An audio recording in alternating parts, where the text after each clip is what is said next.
Today on the program, National Security Advisor Nuhu Ribadu says President Tinubu inherited a difficult and bankrupt country, confirms that security has improved with crude oil output rising to 1.7 million barrels a day. I will be hanging out with Babajide Kolade Otitoju and Tunde Abaton. Journalist Hangout starts now.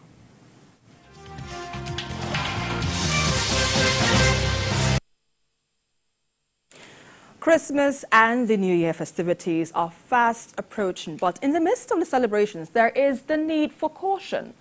Ogun State Command of the Nigerian Police has warned against the use of fireworks, and according to the statement by the spokesperson of the command, Omolola Udutola, any resident caught would be severely dealt with, and this is due to several complaints from residents of the state, particularly from Shagamu, Ikene, Ijebu-Ode, Songota, among others, that the deafening sound of fireworks threatens their peace and triggers anxiety.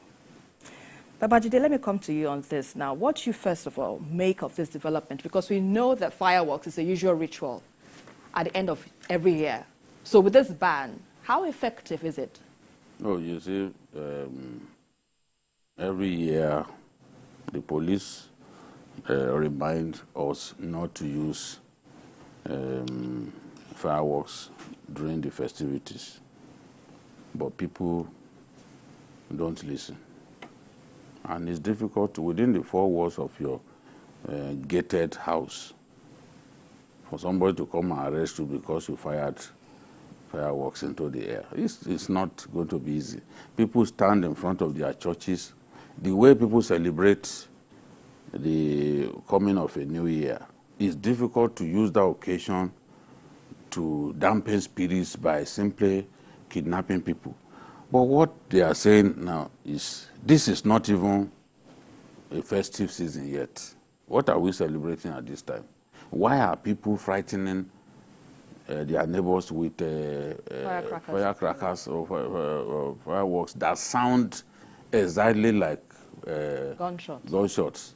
So this is the thing. You are causing needless anxiety in the community because people will first think, have these bad boys come to town? You know, only to discover that it's just some funny people playing with fireworks. You need to hear the sound of some fireworks.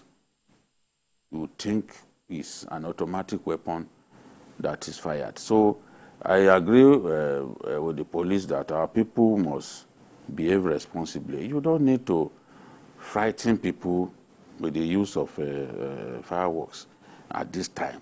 Well, if you release fireworks at this time, people won't know that you are merely celebrating. They will think robbers have stormed the streets. Because we were relaxing with my friends a couple of weeks back, and we had the sound of fireworks. We all thought that the bad boys had happened on the scene. Because your mind won't go to somebody celebrating what? It's not Christmas yet. Okay, so to be clear, from your analysis now, are you suggesting that we could use fireworks during the Christmas season? No, certainly not. It's not in my place to suggest to people. What I'm saying is that at that time, it is difficult to even use it because the police have said don't even use it at that time. Houses have been set ablaze by it, you know. Other terrible things happen. Sometimes you won't actually know that it is the real gun that is fired. So we have to be careful. That is the point that the police, yes, that's the point that they are making. And for me, I see no use to use fireworks at this time. You can't explain. What are you doing with it at this time? All right, Tunde, in spite of this warning, from the police command, citing fears, concerns on the part of residents, what do you think needs to be done to strike a balance between public safety and the yearly ritual of celebrating the end of the new year, or the end of the year rather, and heralding the new year with fireworks? How do you think? Let us make one distinction absolutely clear, and that the generation, when we were in school, when we were young, like the generation of those people, the way we celebrated then is different from now. The vices in the society now is much that there's no basis for comparison. People do it for the sake of doing it then. But now, because of the precarious security situation we have in Nigeria, I think we should not give miscreants and undesirable elements opportunity to try anything at all. Because ordinarily shooting banger now today, except for those people who are used to doing it in those days. But when you hear the sound of banger now, people even use it now, even when we are not in celebration period. So they use it to compromise the security system. And because of the precarious security situation in the country today, I think we should modify that thing. Because the favor with which youth take advantage of things now is different from those days. So the values have been upturned, and people take advantage of each other now. Even young people, you can now imagine even ladies doing things that young boys normally do. So I think for the police to issue a ban, they must have had some other intelligent reports that are even different from what is available to the normal people in the public. So I think there should be a caution. Parents should also look after their kids. Like in those days, in the 70s, most of the houses are not gated. So you can see the next house like this. Even when you go to the GRA, there were no gates then. But today, most of the houses are gated. People only do it in front of churches. And those ones are just done for the excitement of it. But today, our security situation has been compromised several times over. So there's also need. The police, they are just trying to put us on edge for undesirable elements not to take advantage of us. Because people will just use banger to distract people and go and rob somewhere. Do you know that if you enter bus, if a pickpockets enter a bus, what they normally do is to distract people in the bus in order to pickpocket, and they will go away. So people can use banger because of a precarious situation to distract people in the neighborhood. Why is it that when people go to church on Sunday, it is then that undesirable element, they will go to their house because they have studied their movements and do havoc. Before they return, they will have done what they want to do and go away. So because of the situation we have in Nigeria today, there are certain things that we can stop until we are able to get our acts together and live our normal life. All right, finally, let me quickly ask you this, BKO, before we move on to our next issue of discussion. What other alternative measures do you think can be adopted to, ensure we have a peaceful coexistence during the festive season? Yes, the police have already begun what I believe is necessary. But parents have to be sensitized to warn their kids not to over-celebrate. This period needs us to celebrate with modesty. There's really nothing to overly celebrate about. We are a country in transition. We are moving into a very difficult phase, and the recovery, whether we like it or not, will be slow. So what is there to really celebrate extravagantly for? Then there's no need to frighten your neighbors with the sound of firecrackers, because there are people that you can frighten them in that manner and they will suffer a seizure, and you have somebody's life on your neck. So I think the police should step up the sensitization, let people realize why it is necessary to not fire bangers at this time. Right. Because, as I've said before, some houses have been set ablaze. I remember when we were in Kano, story buildings facing one another, they will be throwing bangers across the road. It was like a competition. If we ever saw Christmas in Kano, there's nothing like it. The celebration is usually extremely extravagant. Wow. That is for our friends from the Southeast who do not travel. They celebrate it like no other festival, and you will even see them throwing banger to the opposite story building. They will be exchanging it. Dangerous. Right into the morning hours before they get tired and go home. So they used to stock it in so much quantity so that you won't defeat me. in the competition. So it's more like a battle. Yeah. So sometimes when I remember that, I say, Kano, there's no place like it. Wow. Honestly. Okay, let's quickly move on to our next issue of discussion, where the organized labor in Nigeria, the phrase, an injury to one is an injury to all, is more pertinent now. Affiliates of the Nigerian Labour Congress, NLC, and Trade Union Congress of Nigeria, TUC, complied with the directive of the two labour unions to embark on an indefinite nationwide strike. Well, this is due to the alleged failure of the federal government to address issues affecting workers such as the minimum wage, insecurity, corruption, and poor governance, as well as the recent crisis in Imo State, which resulted in the alleged brutalization of NLC President Joe Ajaero and other members of the labor unions. Meanwhile, the special advisor to the president on information and strategy, Bayo Ononuga, described the decision as an attempt to blackmail the government, and he said the strike action is just unjustifiable and blamed Ajaero for the Imo assault. Babajide, I know I've been hearing some mixed feelings rather, with regards to the NLC's decision to go on a strike. Some are saying it doesn't affect me, so why do this? It will affect the economy. But let's first off have your perspective. What are your thoughts on the decision taken by NLC concerning the injury given to its NLC president, which sparked this strike? I do not believe that it makes sense to make a whole country suffer because of an individual. Why NSC will go on strike because of it? It shows the kind of people, running the NSC and the TUC now.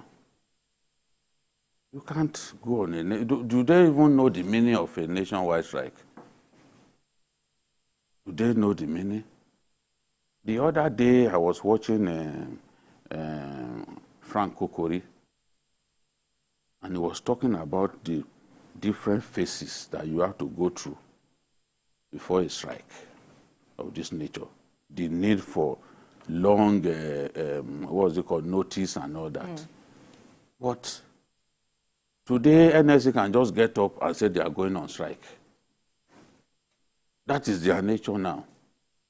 Using the strike weapon repeatedly will eventually just rubbish the whole essence of strike as the last resort of the labor unions. But are you if you are saying that, because I heard from the speech, corruption, the lack of concern about the welfare of workers, but we know that this government has decided to award, even ahead of the discussion on the minimum wage, they've already made, they've already decided that, okay, workers will earn more. They will give workers some more money. In the next 6 months. It was part of the decisions that they reached. So if, in spite of this, you are talking about welfare workers, that maybe they are not taking care of workers, then what are you talking about? Some people are even complaining that the money that the president set aside for workers is too much, that it will hurt the economy. I've seen some of those analyses. Workers in the past, labor leaders have suffered for their members in the past. It's not a good thing to beat Ajaero the way he was beaten. I oppose it, and I am not surprised because I know that they could do it in that state. I've said it before that that place that you went to, they can do that kind of thing to you. So he shouldn't have gone? No. Okay, what did he go there to do? Let's even clear it. If the union in the state is saying that, look, we have not complained to you, because it's the union that should invite you to say, look, we have crisis here, come and help. When they had issues in Kaduna in those days, remember, with Nasir El-Rufai, the labor union in the state drew the attention of the state, of the national leadership to what was going on, and they went there. Well, in this case, The governor and the NLC in the state, they are chummy, they are friends. Ajero went there and he was beaten up. People get beaten up now, but you cannot then subject the whole country. It's irresponsible to subject the whole country to a nationwide strike because they beat your leader. Okay, but you know, the issue here is that if this assault could happen to NLC president, yes, that means there isn't any respect given to the union. So what then could happen if... You see, the first big man to be beaten was Abiola, not beaten even as the richest man in our country and friend to the people in government. But aren't you saying this setting a precedent for others that might likely happen, if at all? No one is saying what they did is irresponsible. Get me clear, and I've said that from the beginning. I do not want to see Ajero beaten. It doesn't please me to see him beaten up. After all, he's fighting for workers. But people have interpreted what he did to mean that he's fighting for Labour Party. And some are seeing him as a chieftain of the Labour Party by some of his actions. Really? You cannot be Labour leader. Within Labour, there are people belong to different political tendencies. You can't force everyone in Labour to see reasons or see things politically as you. And it was justifying it that yes, Labour Party or in other countries of the world, Labour has, but that's not the type of Labour Party that they have over there. What is the Labour Party? Labour Party today is made up of a good number of former PDP members who just saw an opportunity to use the Labour Party, use Peter Obi's popularity to win elections. How many of them without Peter Obi's name can win an election? After the presidential election, what has been the fate of Labour Party? What was their performance in the governorship election? It's all about Peter Obi now. Let me put you on hold for now. We need to take some views of some workers with regards to the strike taken by NLC and TUC. There is an order of court restraining TUC and NLC from going on strike. And I equally am the legal advisor to the Federal Ministry of Labour. So there's an order of court. So I will call on the Labour leaders to obey the order of the court. So I don't see any reason for the strike personally, and I believe it's Joe Ajero is doing it for his own personal. Yes, you can't hold the country to ransom because you are crippling the economy. You can't do that. You don't. You don't do that. As a leader, you don't, because you fight one person, your fellow comrades beat you for Imo. You are not taking it personal on the nation. You want to cripple the economy. The economy they are trying to revive, and then you are trying to frustrate their efforts. So I'm acting on directive. So I used to come before now, but still at home up to 8 o'clock. I called. They said I should come. That everything will be taken care of. If my spirits will obey to that, because what they are fighting for is for our own good. They should sit at home and pending when the issue will be ratified. Right, let me quickly come to you, Tunde, on this one. You know, we also understand that the government has termed this strike illegal. But how do you think this issue can be resolved between the government and the labor union, considering what's on ground? Well, I think the essence of we have the kind of system we have in Nigeria. We have the executive, we have the legislation, and we have the judiciary. When there's an interface between either of the two, then the judiciary has to come and intervene. It is so clear, except, of course, Ajero is being unnecessarily childish. I say childish because you can read the 4 letters of the word. The National Industrial Court described the proposed strike as illegal, and you went ahead to do it. You want to use illegality to get legality. You want to use an illegal way to draw government's attention. A government that has announced a increase of salary for the first 6 months. They said 6 months, which means the 35,000 naira that the government asked them to add to the salary of average worker is subject to review. And in most cases, it could be upward review. And the governance is a continuum. You don't expect that a government that comes in will solve all the problems that labor and every other Nigeria be having. Anyway, let me ask, what is even the, yes, Nigeria is 200 million. What is even the percentage of gainfully employed people of Nigeria. So, and for you, secondly, people are talking about him going to Imo State. You see, it is about maturity. Maturity in the sense that if an elder is carrying an elephant on his head and is using his leg to search for cricket, you are the president of the Nigeria Labour Congress that has 36 affiliates all over Nigeria. You now choose to reduce yourself to that level, to go to Imo State, to help Congress Imo that has not invited you to fight for their rights. And the Congress Imo has not called for an industrial action. Unfortunately, you see, people, that's why I said that as a leader, you should know your limit. You don't reduce yourself. He has reduced himself to the leader because of the affection he has for his state. I know he's from Imo State. And secondly, he has made it abundantly clear that he has preference for Labour Party. But like KJ said, you see, people don't know that we have history. We are not in the kind of politics we are playing is not ideological. You cannot draw a line between the members of the Labour in the National Assembly today and all other political parties. They are same of the same.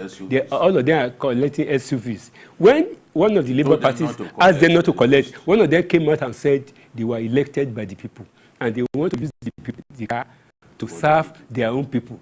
So that means that there's no difference between all the 360 members of the National Assembly. Yeah. So Ajero is not fighting an ideological war. It merely elevated a personal grace to national level. And it is unfortunate that the economy that we are all struggling to build, the president has been struggling. We are not making excuse. Yes, everybody can exercise his right, but this is not the time for Nigerians to cripple our economy because you want to satisfy a particular ego. I understand Ajero that he has tried 2 times to call the national strike. It was ambushed by government. No, they are not smart enough. But I think that he should not elevate his own personal feelings as a person to now call workers all over Nigeria. You can imagine in Abuja, they went to Abuja chasing students out of school. What kind of thing is that? Unfortunately, all these measures is against the commoners that you claim to be fighting for. Yes. If you sit down today and go to and search all those NLC leaders, none of their children is in public school. All right, it's terrible. It's unfortunate. Well, if you have to give your final thoughts on this matter, how do you think this matter should be resolved, if at all? I know that next 15 seconds. My concern for Ajero is that it's going to destroy the respect, the regard that people have for Labour. Because past Labour leaders before him were not like this. In the past, he was writing some very strongly worded, abusive press statements. During interviews, he has calmed down. Then this happened. But you cannot, it's part of the sacrifice that he has to make, that he was beaten and he was given a black eye. You cannot push the whole country into a strike because you were beaten. What he needs to do now, he has to reason. End this needless strike. Obey the order of the court that says, look, you must not go on strike. Because a time will come when Labour will get an order against government and government will refuse to obey. Because you are doing, under Ajero now, we are seeing Labour refusing to obey the order of the courts, which is bad for our democracy. So what he has to do now, yes, government has said they will meet with Labour. Stop this needless strike immediately. Every time you call a strike, the country loses money, business. Look at what they did at the airports. Many of the airlines lost money. Will Ajero refund their money? Is it airlines that offended them? And these airlines are not government-owned. And you stop people from flying. Do you know how much money Air Peace lost as a result? When these people are grappling with life, you are still making life difficult for them in the name of going on a useless strike. What is the meaning of this? The only joy that I have is that this time around, electricity workers, they didn't short the national grid. Because if you short the national grid, you deserve to go to jail. The law does not permit electricity workers, just like police or army, to go on strike. So now they've come out to say, no, we didn't shut down national grid. I was waiting for them. Because those who shut down national grid in the 80s, they went to jail. That is what the law says. Wow. And the law has not changed. So government too needs to put his foot on the ground. If people will call themselves labor leaders and go and shut down the national grid, they should have them arrested, locked up, jailed. All right. That's what they deserve. Let's quickly go on a very quick break. You're still on to Journalists Hangout. We'll have more discussions coming your way in just a moment. Do stay with us.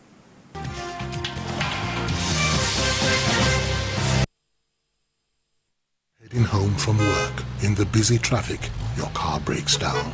Car horns blast. Your car is pushed aside. You call for help. Phone battery blinks and dies. You take a cab. Few miles, tire bursts. What a day. Frustrated, sweating, and tired. Nearing home, darkness envelops the street. Wow! Just one house is bubbling with life. Brilliant lights, loud music, smiling wife, all welcome you. We alone have light? Yes, it's JRB Solar Energy Systems, my anniversary present to us. No matter how dark life is, the sun is gonna shine on everything you do. JRB solar inverters, batteries, solar panels, solar street lights and more. Telephone 0906 752 1111. Email sales@jrbsolar.com. JRB, the sun is gonna shine on everything you do. Your Excellencies, distinguished guests, ladies and gentlemen, I'd like to officially welcome you to the grand launch of this wonderful initiative celebrating the completion of the first 2,000 vehicles assembled here in Ogba. To the glory of God and to the benefit of mankind, I now officially commission the 2,000 car itself, number 2,000, built by GSC in conjunction with the Lagos State Government as partners.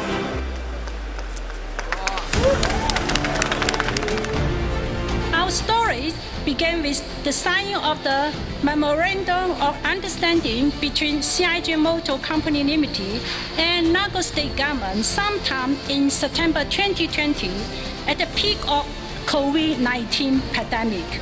Once it was signed, my team and I struck for just one thing: deliver on the objective of the partnership. You know that China and Nigeria are very important strategic partner, and during the past years, we are confident in the future of automobile industry. Let us challenge you here now that 2,000 is just a small feat.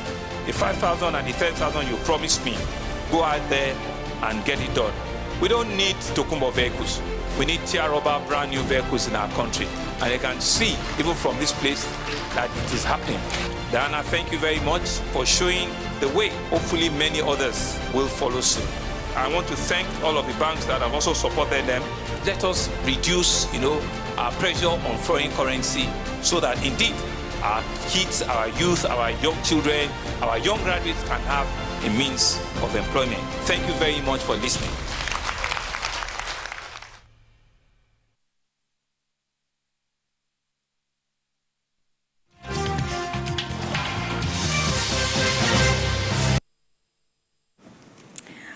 Welcome back. You're still on to Journalist Hangout. Well, Nigerians are no doubt facing a harsh economic situation, but those at the helm of affairs say it didn't happen today.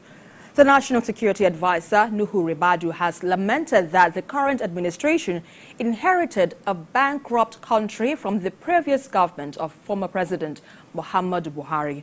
And according to him, the revenue generated by the Bola Tinubu-led administration is being used to repay what was taken from the country. And he assured that the federal government will strive to ensure a robust and viable defense management and apparatus in the country. Babajide, let me have your thoughts on this. What do you first off make on the revelation by the NSA chief? Were you surprised or shocked by this revelation? I'm not surprised. I knew these things were happening, and I know that we are in a situation in which the pains we are going through are inevitable. Some Nigerians want magical solutions to our problems. It's not going to happen. I've seen people abuse me, like, oh, all you do is come and praise Tinubu, come and say, explain away Tinubu's incompetence, this and that. But when he wanted to share 8,000 to households on this program, 3 episodes, we used to condemn it. He changed his mind. They will never see it. They don't talk about when you criticize him. They will say, you've never criticized the man. You've never criticized the man. Why is it that you don't criticize Tinubu? We say the truth here. We say the truth. It doesn't matter who is the president. If the president runs the country properly, we all benefit. If things are terrible in the market, I also suffer. Because schools are increasing fees. Are my children not in school? My children are not in school abroad. They are here. And I've chosen not to leave my country. Like the cowards who have gone abroad, some of them throwing stones into our country. Sleeping on the streets. Encouraging people to take to the streets. And when they are killing one another, you are safely ensconced where you are. You don't have any conscience. You expect all of us to see things your way. I have the information that you don't have. So why will I see things your way? You are not raised the same way. So why will I see things your way? We are products of different upbringing, whether at work or at home. So we are never going to see things the same way. The truth is, the economic mess that we find ourselves today did not begin on May 29. It's been there. But and many Nigerians were shocked. Just hold on a bit. Many Nigerians were shocked when JP Morgan told us that, come on, all those stories that you are hearing that you have 33 billion in foreign reserve is not true. It took a foreign body to tell us that we do not have that kind of money in our foreign reserves. Lies that the like of Mefele had been telling us. And when they tell us about the debt stock, they do not add what we are owing JP Morgan. They do not add what we are owing Goldman Sachs. How did you run an economy like that? Are you collateralized loans with foreign reserves? Who does that? And what he's saying, what the NLC is saying is that the money that we are making today, we are using it to pay debt. Because, for example, the president wants foreign investors. Everywhere he's going, at his age, he's struggling to meet these people, get them to come and invest in Nigeria. Because when they begin to invest in Nigeria, we will see the gains. More people will be employed. We will earn more foreign exchange, either through foreign direct investment or other means, or through foreign portfolio module.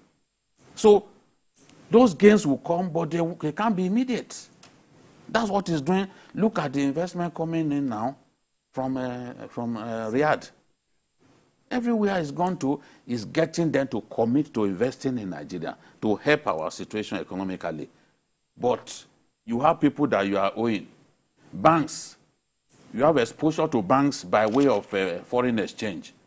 This government has begun to pay those banks. You are owing airlines in Nigeria. They want their funds repatriated in dollars. You've not given them anything. The thing has been piling up. Who is that foreign investor that will want to come and invest in Nigeria under this kind of obnoxious situation? But forgive me for interrupting you, but some would argue that it is the same party, APC, that is governing the affairs of the country, and it's the same APC that promised the country change, where it rolled on the mantra of change. So why should we be optimistic, or confident rather, of this present administration, that it wouldn't be the same of the same? Okay, hold on. Was this the way Buhari was going to bring in foreign investors? Just, can you name anywhere that he has gone to examples that you have of the president being aggressive in terms of economic diplomacy, the way this man is doing? Have you ever had such a thing? Just let's tell ourselves the truth here. Even foreigners are admitting that some of the steps being taken, they are difficult, but they are necessary. Removal of oil subsidy, for example.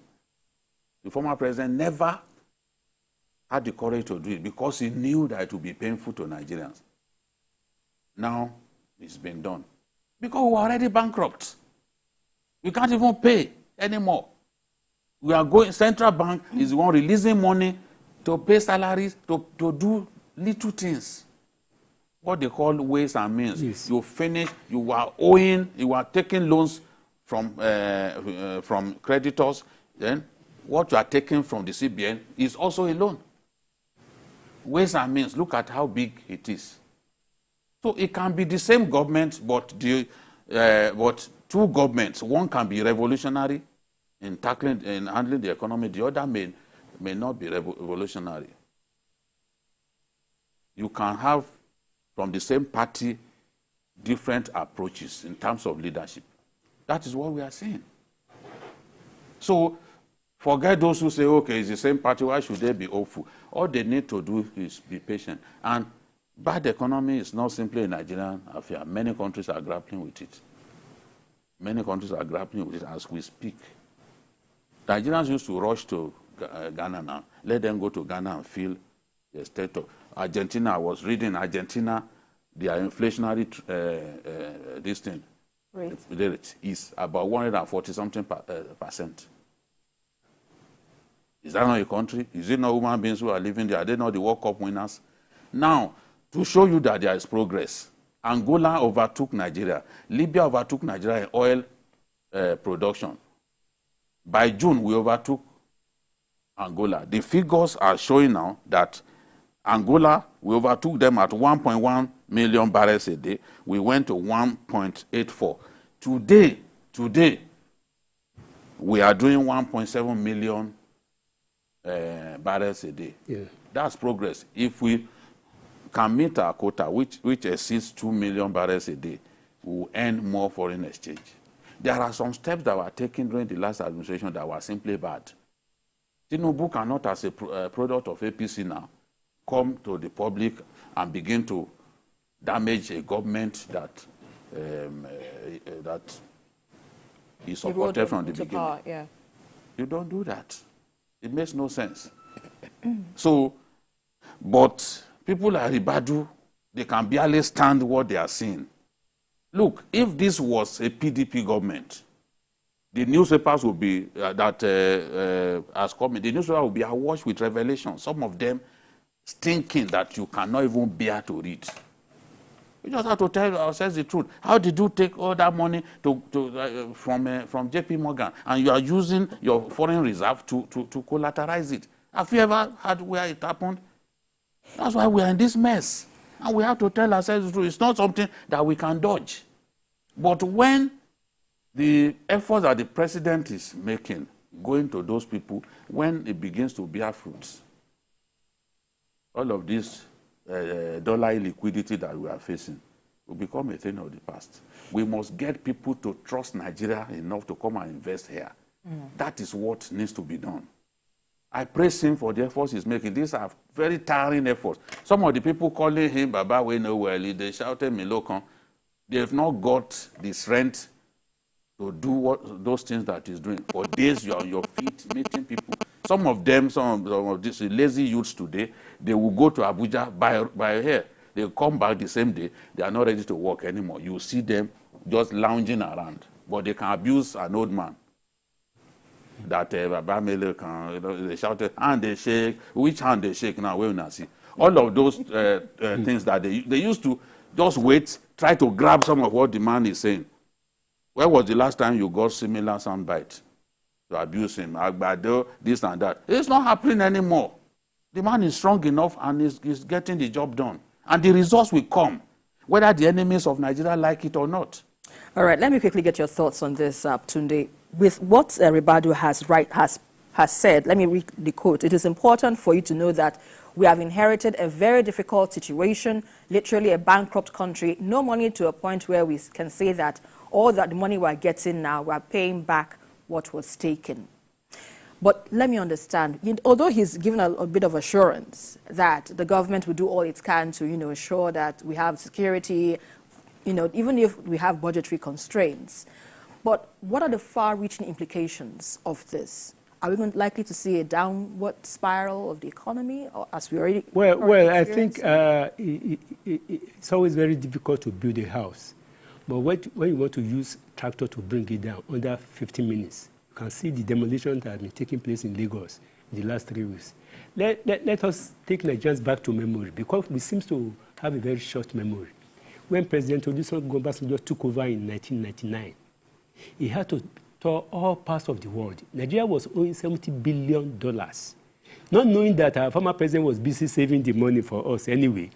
$70 billion, and he got most of this, about $45 billion, written off by our international creditors. That gave the civilian government a breathing space to be able to do certain things. But now, unfortunately, after President Obasanjo left, because we have to give him that credit, in spite of whatever shortcoming he has, after he left, all the other governments, they kept on taking loan without necessarily having anything to back it up. Don't forget that the militants came and reduced our capacity to meet the OPEC quota. As at the time President Buhari left, we were only able to meet 1.2 million barrels per day. But today, it's about 1.7 million barrels per day. Because when you don't produce enough, you cannot pay your debt. Unfortunately for us, Nigerians have to know that 92% of our foreign earnings is being used to service debt. If a woman is earning... Pay subsidy. To pay subsidy and service debt. If a woman is earning 100,000, I know you women, before they collect their salary, they will have paid for bags, paid for shoes, and some other things.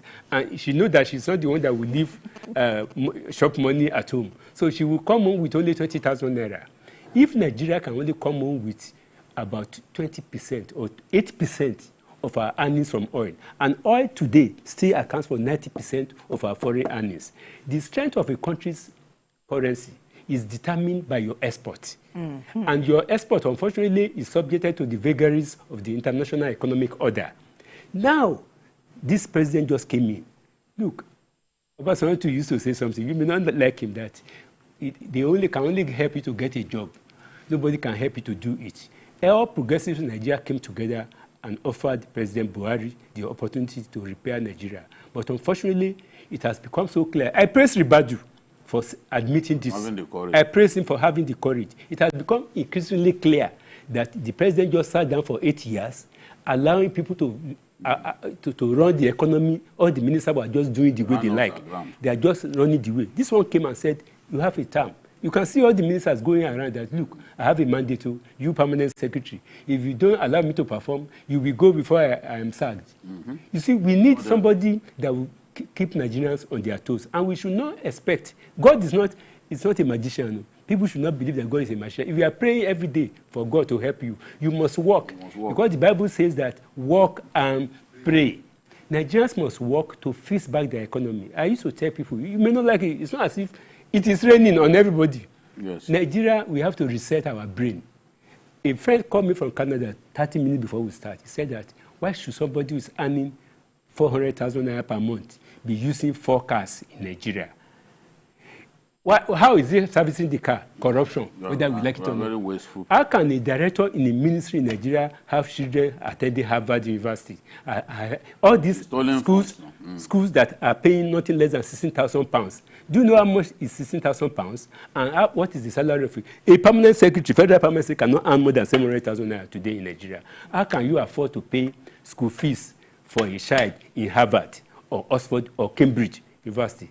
All these schools are not paying. What I'm saying is that when we have a government that has come in, trying to plug loophole, and the fact that besides the foreign investment, there are some other areas that we have left on tap, that is solid minerals. The government is now trying as much as possible. Solid minerals mining is on the exclusive list of Nigeria.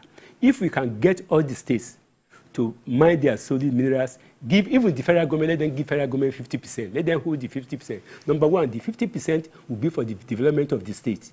The 50% will add to our foreign earning. But before now, people are just mining gold at their backyard and exporting it out.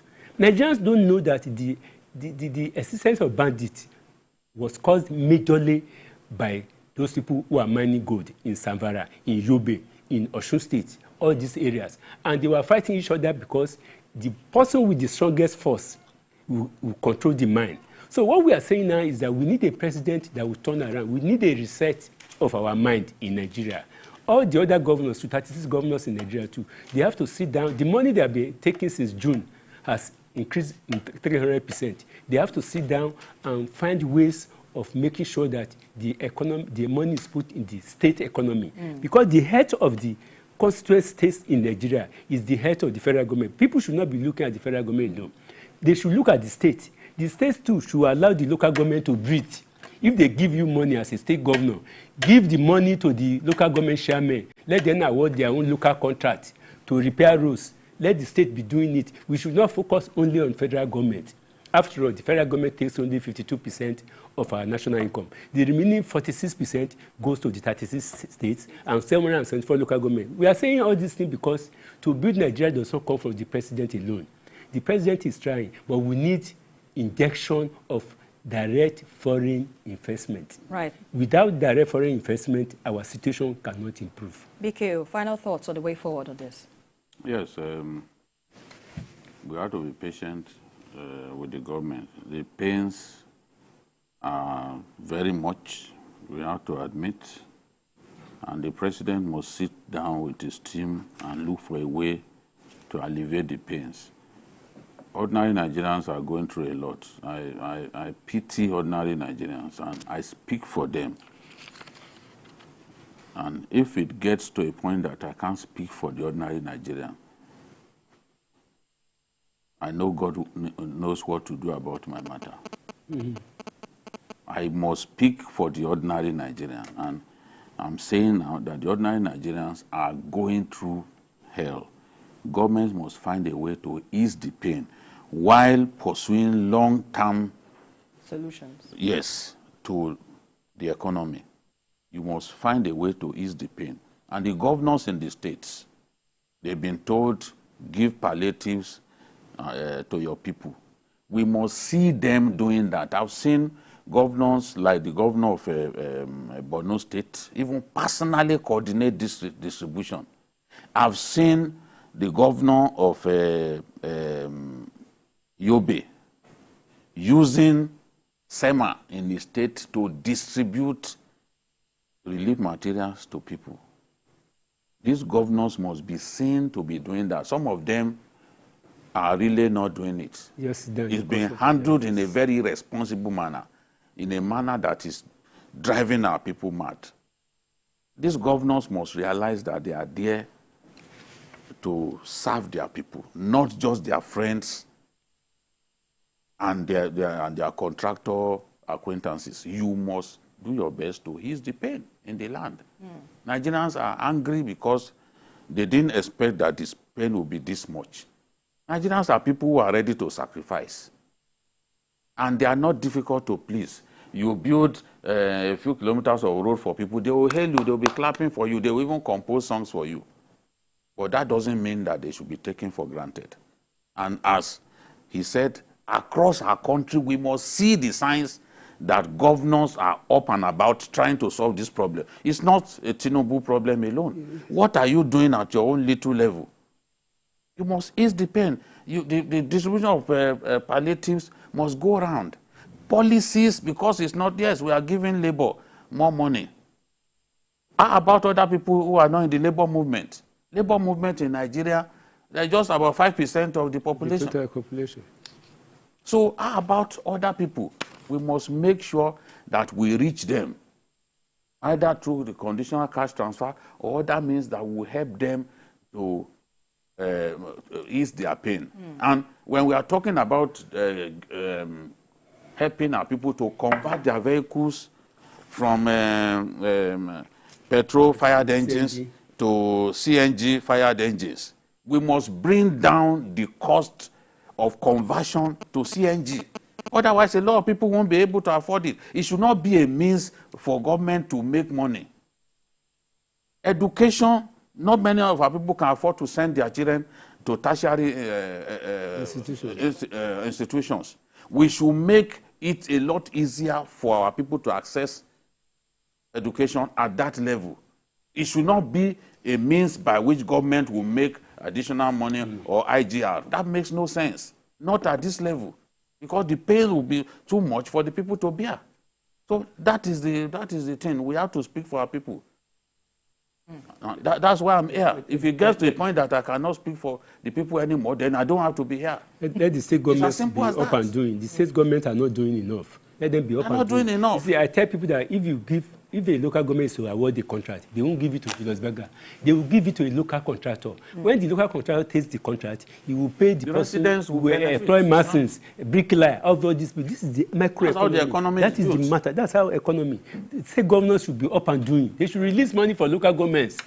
Because that is the problem. Let them release the money they are taking. They always sit on the money. And if any local government challenges them, the next thing they will ask him. The next thing they will lock the person. The next thing they will say the person is a liar. And we know they are the ones who are lying. They are the ones that are lying. Money meant for local government. Most of them cannot even complain. Most of the state governors, they don't sleep in their state capital. They will junket all over. It's always in Abuja now. And traveling to Abuja all over the place. Let them release money so that the economy can go down. Their harem of girlfriends. Let them release money so that the economy can improve at the local level. Let's quickly wrap up this evening's episode of Journalist Hangout. I can imagine the passion from my analysts, BKO and Tunde Abaton. Thank you so much, gentlemen, for your insights on the program this evening. Well, that's it on this day's episode, of Journalist Hangout. Join us again tomorrow for another edition of the program. You can watch a repeat broadcast of it tonight at 11.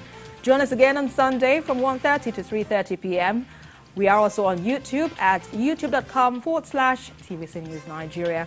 I am Esther Mokwariola. Bye for now, and God bless Nigeria.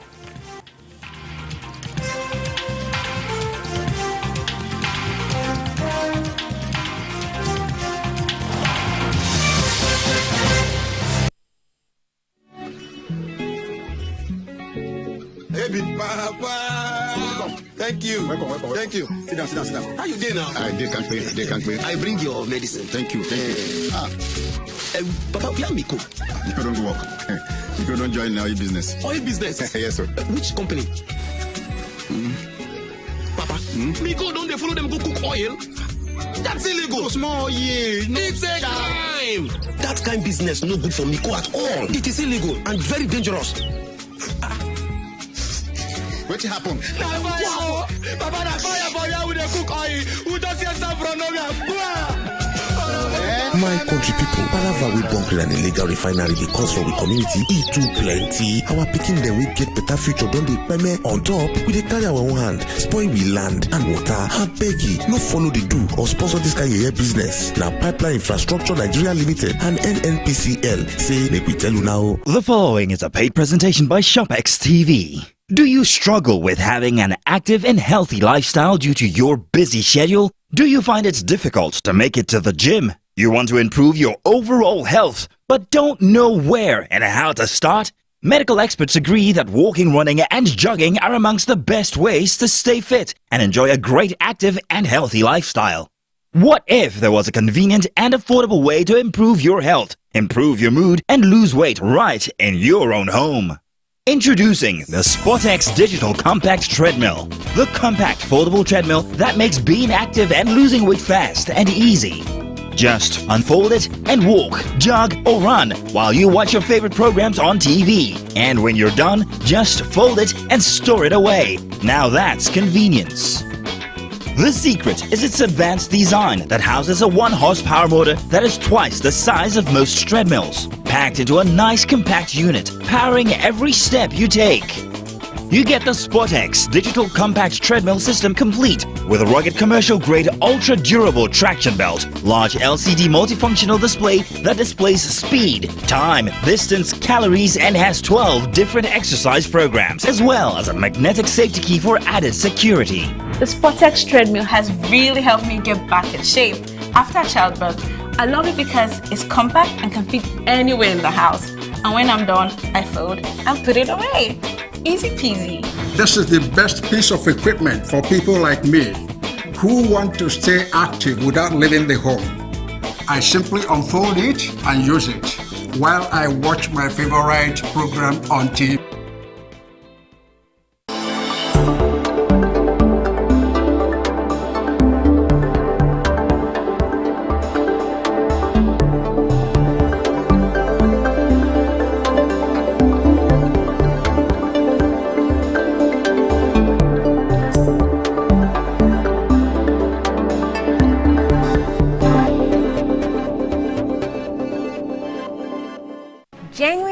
business people desirous of success in today's environment ignore the taxman only at their own peril. The idea we have is, can we not use NIN, that's the National Identification Number, as a unique and primary identifier for individuals? For businesses and incorporated entities, we use CAC registration numbers. Once you do that, you tie those numbers to all economic activities, getting a job, going to university, registering a vehicle, registering land, opening a bank account, getting a mobile phone, payment cards, importation of anything, buying PTA, every economic activity to be linked to that data to help us to make sure that people pay the right amount of tax. For up-to-date and accurate information on your obligations, duties and rights under the various tax laws in Nigeria, watch Tax Matters on TVC News Thursday 6:30 p.m. to 7 p.m. Kano State, the commercial capital of northern Nigeria, is on the march to progress and innovation with Governor Abba Kabir Yusuf in the saddle. Be part of the vision that is transforming Kano State into a hub for economic growth and opportunities. Hear directly from the governor as he engages the people, listens to their concerns and shares his vision for a brighter future. Explore the developmental projects embarked upon by his administration to change lives from infrastructure, healthcare, education to tourism. Watch the rich history of the culture and tradition of Kano and savor the vibrant spirit that unites the center of commerce on Kano Spotlight, Thursdays at 9:30 p.m. only on TVC News. At TVC News, wherever the big news story is happening, we're geared up to break it. TVC News, first with breaking news.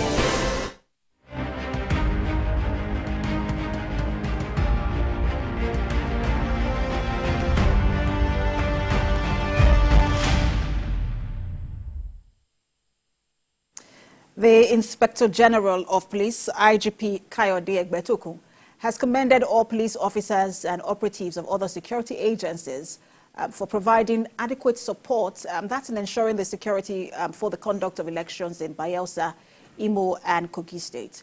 Thanks for joining us on the program. This is Beyond 100 Days. I am Precious Amayo.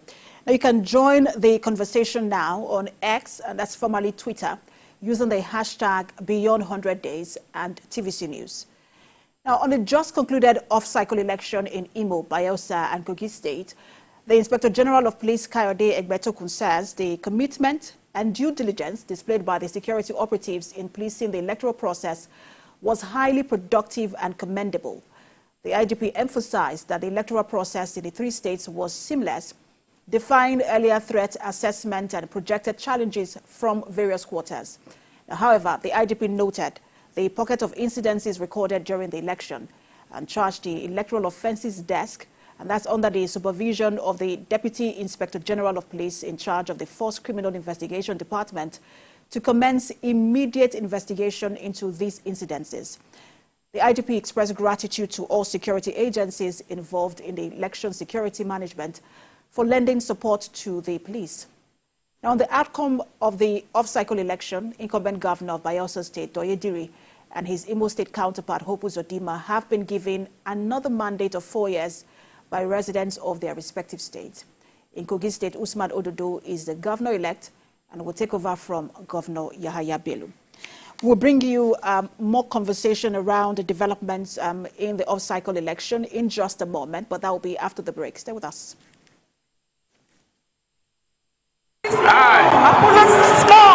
Bola Ahmed Tinubu, do solemnly swear. News stories happening, we're geared up to break it. TVC News, first with breaking news. Every major news story is with many perspectives and layered with different levels of impact. Hello, what time did this happen? We will be right there.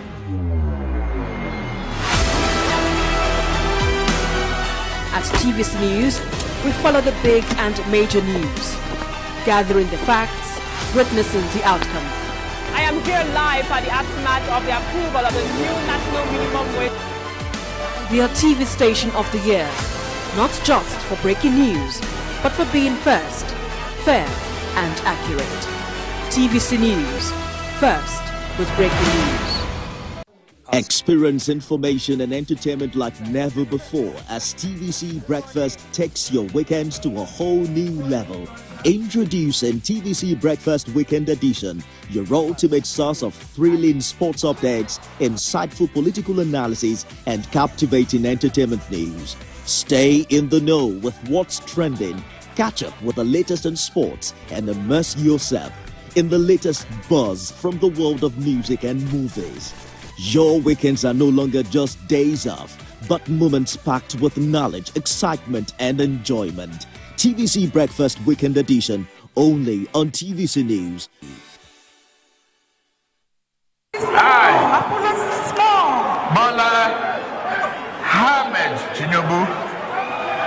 Do solemn. With us, you're watching Beyond 100 Days. Let's now talk about the process and the outcome of the just concluded off-cycle elections in Imo, Kogi, and Bayelsa. I am joined on the program by the Secretary General Follow the Money, Mokhtar Modibo. He joins us virtually. We're also joined by a counter-terrorism specialist, Olatunbosun Obolarinwa. He also joins us virtually. Good to have both of you. Let me begin with you. Thank you, Father. Olatunbosun, just coming on the back of the statement being made by the IGP commending security personnel and supporting security agencies in this off-cycle election, saying they have done well and they have, looking at all the threats, that were projected ahead of this election. What's your thought on how well the security agencies did in this off-cycle election?